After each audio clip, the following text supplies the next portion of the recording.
আসসালামু আলাইকুম। আমি দেখাবো কিভাবে আপনি আপনার লগইন ডিটেইলস পাবেন।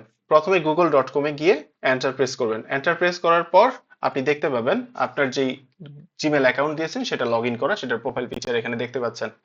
অবশ্যই যে ইমেল অ্যাড্রেসটি আপনি আমাদেরকে দিয়েছেন সেটাতে লগইন করা থাকতে হবে। তারপর আমরা খেয়াল করব এই সাইডে কিছু আইকন আছে যেখানে বলা হয়েছে গুগল অ্যাপ। তো আমরা এটাতে একটা ক্লিক করব। ক্লিক করার পর একটু নিচের সাইডে স্ক্রল করব, করার পর আমরা দেখতে পাবো ডকস। আমরা এটাতে একটা ক্লিক করব। ক্লিক করার পর ফাইলটা ওপেন হোক। ক্লিক করার পর আপনি যেই সাবস্ক্রিপশনটি আমাদের কাছ থেকে নিয়েছেন সেই সাবস্ক্রিপশনের নামটি এখানে লিখবেন। লাইক আপনি যদি কুইলবট নিয়ে থাকেন, কুইলবট লিখে এন্টার করবেন।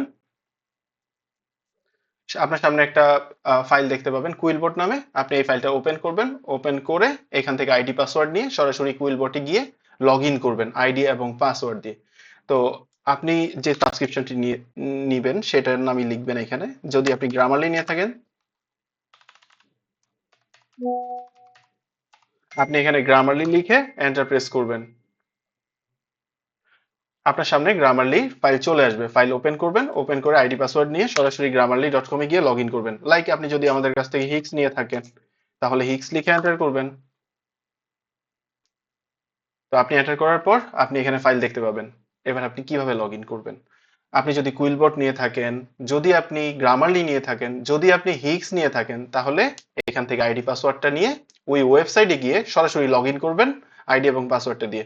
এখন আমি আপনাকে কেন ডক্স ফাইলের অ্যাক্সেস দিয়েছি? এই ডক্স ফাইলের অ্যাক্সেস দেওয়ার কারণ এটাই, যদি কখনো আইডি পাসওয়ার্ড চেঞ্জ হয় আপনি এখান থেকে আপডেট আইডি এবং পাসওয়ার্ডটি দেখতে পাবেন এবং এখান থেকে আইডি পাসওয়ার্ড নিয়ে লগ ইন করবেন।